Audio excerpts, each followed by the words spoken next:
Hola, buenos días para todos en esta mañana preciosa con que el Señor nos bendice en este día y esperamos que sea un día bien próspero para cada uno de ustedes. Continuaremos acá con el tema que hemos empezado ya hace unos días acerca de la educación. Y habíamos empezado la semana anterior la educación en la familia, ¿sí? Entonces vamos a profundizar un poco más y vamos a ver el papel de los padres en torno a la educación de sus hijos, de sus nietos. Miramos al Deuteronomio capítulo 6, versículo 7, el versículo donde nos dice el Señor: y estas palabras que yo te mando hoy estarán sobre tu corazón, y las repetirás a tus hijos, y hablarás de ellas estando en tu casa, y andando por el camino, y al acostarte, y cuando te levantes. Gloria al Señor. Tremenda responsabilidad nos da el Señor allí. La pregunta que uno se haría es: ¿hasta qué punto nosotros adoptamos esa responsabilidad? Tomamos en serio esa responsabilidad que nos está dando el Señor aquí en su palabra. Esto es palabra de Dios. ¿Sí? Esto no es solamente para los judíos, para la antigüedad, para esa época. Dice, los padres tienen una gran responsabilidad, ¿sí?, con este versículo. ¿En qué? En la formación de los niños. ¿Por qué razón? Porque la familia, ¿sí?, la familia es el semillero de la escuela, es el semillero de la iglesia y es un semillero de una sociedad. ¿Sí? La familia es la célula, es la parte más pequeña de la sociedad, es la parte más pequeña de una iglesia, es la parte más pequeña de una escuela. ¿Sí? Miremos que a veces los padres son tan estrictos o a veces son tan flácidos, tan débiles. ¿Sí? Cuando los padres son tan débiles, irresponsables e incompetentes, tanto la familia como la iglesia, como la escuela, ¿sí?, y el Estado, la sociedad, sufrirán las consecuencias de eso. En cambio, cuando los padres son bien estrictos, también pasa igual. Eso me hace acordar algo que mi papá nos enseñó cuando estábamos muy chicos, por decir una edad, más o menos sus 10 años. Diga, de acuerdo, dígalo. ¿Sí? Y él nos decía: coja un huevo, algo así como esto, coja un huevo en la mano. ¿Qué pasa si usted lo pone así? Pues que finalmente el huevo se cae y se arruinó. Pero si usted coge un huevo entonces, ¿sí?, y lo aprieta duro, ¿qué pasa? También se pierde. Los padres no pueden ser ni tan estrictos ni tan débiles, ¿sí?, porque las consecuencias las va a sufrir la iglesia, la sociedad, la escuela. Siempre se van a dar eso. Se requiere sabiduría de Dios. Se requiere un equilibrio de la manera como se levantan a esos niños. Vamos a ver algunas funciones, 4 nada más, para que no las retengamos. Los padres deben cultivar el fruto del Espíritu. ¿Se acuerdan, no? En Gálatas 5:22, que los frutos del Espíritu son amor, gozo, paz, benignidad, bondad, fe, mansedumbre, templanza. ¿De acuerdo? Todos lo sabemos, ¿sí? Todos los enseñamos. Todos velamos porque esos frutos se den en la persona. Y no solamente en los niños, los adultos. Si esos frutos se dan en las personas es porque están guiados por el Espíritu Santo. Segundo, enseñarles a los niños que aunque tenemos un libre albedrío, ¿sí?, ese libre albedrío tiene unos límites. ¿Sí? Nosotros no podemos abusar de la confianza que Dios nos da. ¿Sí? Nosotros, ¿por qué razón? Y eso es lo que tenemos que enseñar a los niños. Tenemos que dar cuenta al Creador. A los niños hay que enseñarles eso, que tienen que responder por ellos mismos, que no pueden decirle al Señor en un momento determinado: no, pero fíjese que mi papá sí era lo más de creyente, lo más de consagrado al Señor. Mi mamá, usted sabe que mi mamá oraba mucho. Sí, eso era ella, eso era él, pero usted tiene que dar cuenta por sí mismo. Eso hay que enseñárselo desde niños. No, pero es que mi niño está muy pequeñito. Mi niño apenas tiene 2 años. Allí, para eso es que nos dan a los hijos, nos lo dan desde esas edades, bien niñitos, para nosotros comenzar a formarlos. La tarea de los padres, en tercer lugar, no es la de comprarle cosas, llevarlos al colegio, llenarlos de asuntos materiales, ¿cierto? De atender sus caprichos, ¿sí? O extorsionarlos para que no se enojen y para que no lloren, ¿sí? Esos son chantajes, ¿sí? Es la formación. Esta no es tarea ni de la escuela, ni de la universidad, ni del colegio, ni de la iglesia. Es tarea de papá y mamá, ¿sí? Es la formación lo que tiene que llevar. Sobre este punto vamos a hablar un poco, ¿sí? La formación. Cuarto, tienen la gran responsabilidad de formar el carácter de sus hijos. Acuérdense del texto áureo que vimos, ¿cierto? Y estas palabras que yo te mando hoy estarán sobre tu corazón y las repetirás a tus hijos y hablarás de ellas estando en casa, andando por el camino, en todo momento, dice ahí. ¿Sí? De manera que a los hijos de Israel se les dio instrucciones específicas, claras sobre la educación de sus hijos, con respecto a las grandes cosas que el Señor había hecho por su pueblo. Eso no se podía olvidar. Ahora vamos a ver versículos sobre eso. ¿Sí? No se puede olvidar. Es una obligación moral de los padres para brindar un modelo bíblico de Cristo y de la iglesia con su comportamiento y su forma de ser. La formación, póngale cuidado a esto, la formación se encamina a formar un carácter y no una conducta. Voy a repetir eso. La formación de sus hijos se encamina, se enfoca a formar un carácter en ellos, no una conducta. Miremos cuál es la razón de eso. ¿Qué es formar una conducta en los hijos? Sencillamente, a ver, con un ejemplo. Te estoy viendo, con estos ojos que se los han de comer los gusanos. Te estoy viendo.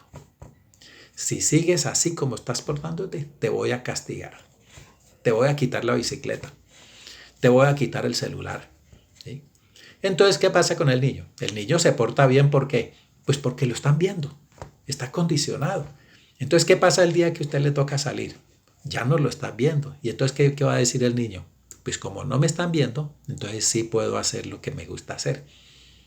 Eso es formar una conducta, es condicionarlo. ¿Sí? El niño se porta bien porque tiene una condición de un castigo o inclusive hasta de un beneficio por obedecer.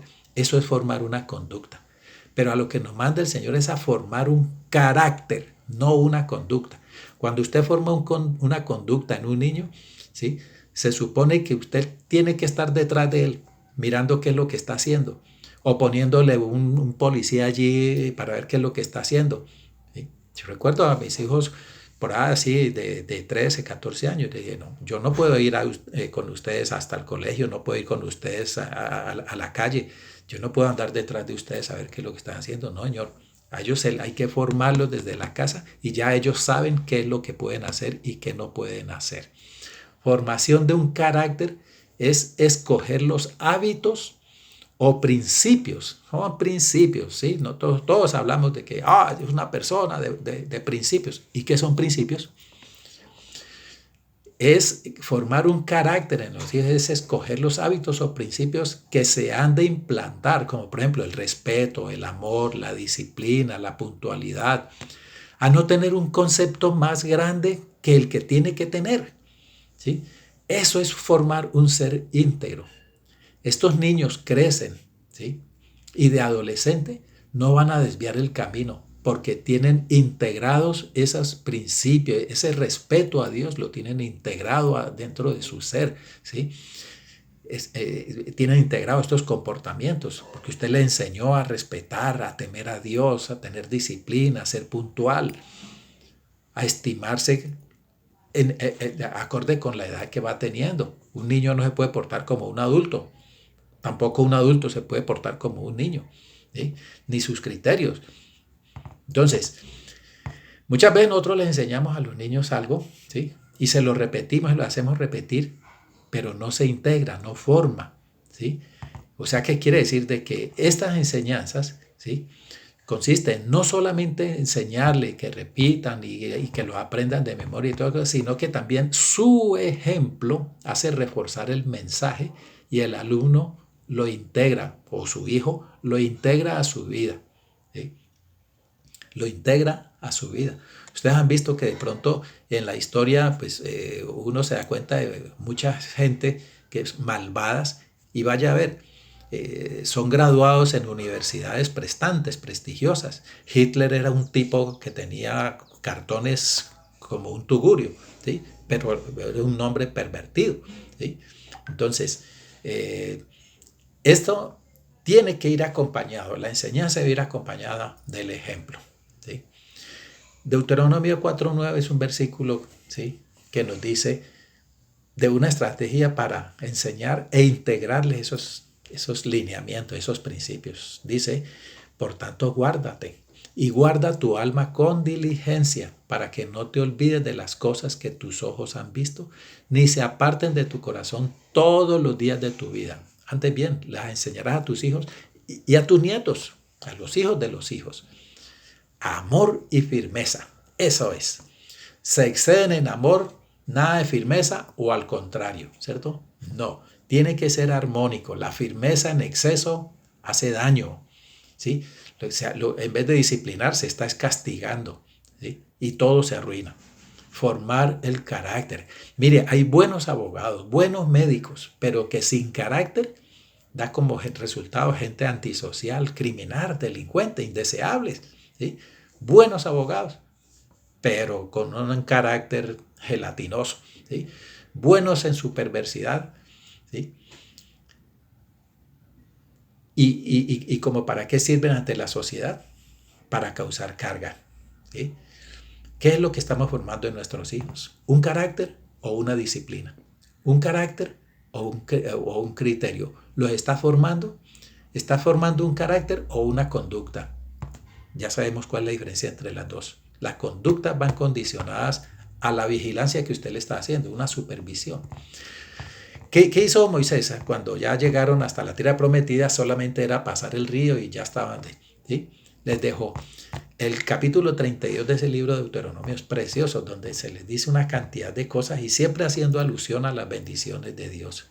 ¿Qué hizo? Sencillamente, ¿sí?, a repetirlo, cantado, ¿cierto? Le pusieron música, es un cántico de Moisés. Aprenderlo de memoria cantada, ¿sí? Cómo les dio el agua, cómo les dio la comida, cómo vencer al enemigo, una serie de normas, pero cantadas. Entonces ellos lo cantaban, le cantaban, ¿y qué pasó? Se les quedó en la memoria. ¿Cómo aprendió usted el himno nacional? Usted se puso, oh gloria y marcesible, júbilo inmortal, oh gloria y marcesible, júbilo inmortal, ¿sí? En surco de dolores el bien Germinaya, en surco de dolores el bien. Así no se lo aprendió. ¿Cómo se lo aprendió? De tanto repetirlo y cantarlo. ¿Fue así o no? O a usted le dieron palo porque no se lo aprendía de memoria, ¿cierto que no? No, usted se lo fue aprendiendo, ¿sí? Sin querer queriendo, ¿sí? De manera que no es imponer las cosas porque sí y porque sí, ¿sí? Muchas veces las mamás, especialmente las mamás, le dan una orden al hijo, ¿sí? El hijo le dice, mamá, pero ¿por qué tengo que ir a hacer yo eso? Pues porque se lo estoy ordenando yo, que soy su mamá. Y si usted está bajo este techo, aquí tiene que hacer las cosas que yo le digo. Mamá, pero ¿para qué vamos a hacer? Nada, se cayó y lo va a hacer. Así jamás va a hacer una formación en ese hijo, ¿sí? No es imponer las cosas porque sí y porque sí, ¿sí? Es dar una orden, pero a la altura, con un tono a la altura, con las palabras adecuadas, ¿sí? Preciso y claro, y sobre todo expresando el beneficio que tiene para el hogar y para ese hijo, ¿sí? El Señor nos ayude en esta parte. Dios de los cielos, gracias por esta oportunidad que nos da para recibir y para expresar este mensaje. Ayúdanos, Señor, en cada momento para nosotros formar, ¿sí?, un carácter en nuestros hijos, más que formar una conducta. Formar la conducta viene por sí sola, pero formar el carácter es una tarea que tenemos para nuestros hijos y con tu ayuda. Amén. Gloria al Señor.